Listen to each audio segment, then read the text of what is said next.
If there's one thing people love doing, it's making excuses. And if there's one thing people hate hearing, it's that they're making excuses. That's why your friends won't tell you you're making excuses. They know you don't want to hear it, and they don't want you to be mad at them. So instead, they tell you what you want to hear, that you're doing everything right, nothing is your fault, and success takes only the barest amount of effort. But I'm not your friend. I'm a fitness coach on the internet, I'm not worried about you getting mad at me, and I'm kind of a jerk. So here are a few blunt truths about fitness that your friends will never dare to tell you. You don't have a slow metabolism, you're just eating too much. Contrary to the usual talk about people having fast or slow metabolisms, metabolic rates don't vary by all that much between individuals. In fact, there's a pretty narrow range that your metabolic rate tends to fall into. In fact, it almost has to fall into this range. If your metabolism slowed down very much, you would simply be dead, as your body wouldn't be working hard enough to maintain itself. Conversely, if your metabolism was much faster, you would overheat.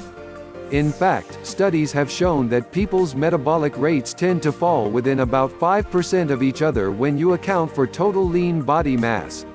However, overweight people typically underestimate calorie consumption and overestimate how much exercise they get by a whopping 50% each. That's your slow metabolism right there. You don't have a natural body type. When people talk about their natural body type, they're referring to the body type that their genetics tend to push them toward.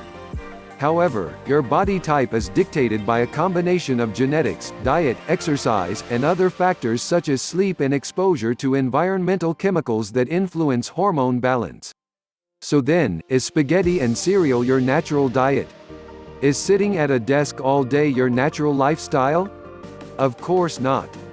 To the extent that natural body types are even a thing, you don't have your natural body type unless you're living a hunter-gatherer lifestyle, and who wants to do that anyway? Everyone wants you to be like them. Christians want you to be a Christian.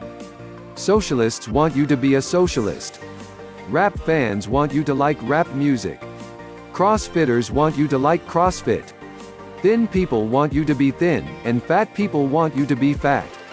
It's tempting and comfortable to associate with people who are at the same place you are in their health, their career, their personal lives. But they'll try to stop you from changing, because they want you to continue to be like them.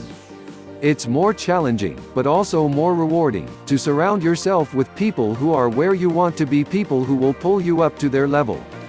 Gymtimidation is real, but there's a right way and a wrong way to deal with it. If you've ever watched a Planet Fitness commercial, you're familiar with the concept of gymtimidation, the sense of intimidation that people who don't work out regularly feel about going to the gym.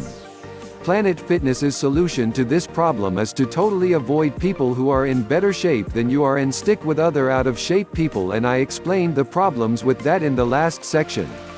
The thing is, people who are in good shape or successful in any other way feel intimidated too. They just respond differently. Instead of running from intimidation, they use it to motivate themselves to try harder, and even reframe the intimidation as inspiration. The next time you feel intimidated at the gym, you can run away to avoid that feeling.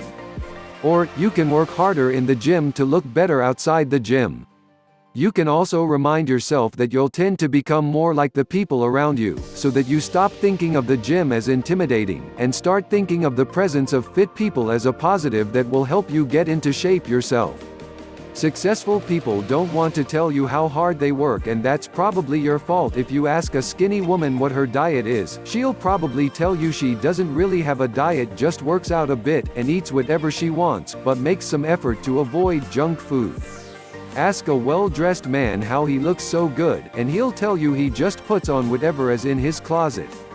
Ask entrepreneurs how they became so successful, and they'll say they just got an idea, started a business, and it took off somehow. And they'll all be lying. The thing is, it's not their fault they lie. They lie because when they tell the truth, people get mad at them. Just look at the angry comments on this article about Tom Brady and Gisele Bündchen's diet. Or this story about an entrepreneur who told people how he prioritizes his time and became hated for it. People would rather hear that success comes from luck than from hard work. The next time you hear a successful person say that they didn't have to work very hard for their success, don't believe them. They're lying not because they're jerks, but because other people are jerks and will punish them for being honest. If you want to be in amazing shape, you have to work pretty damned hard.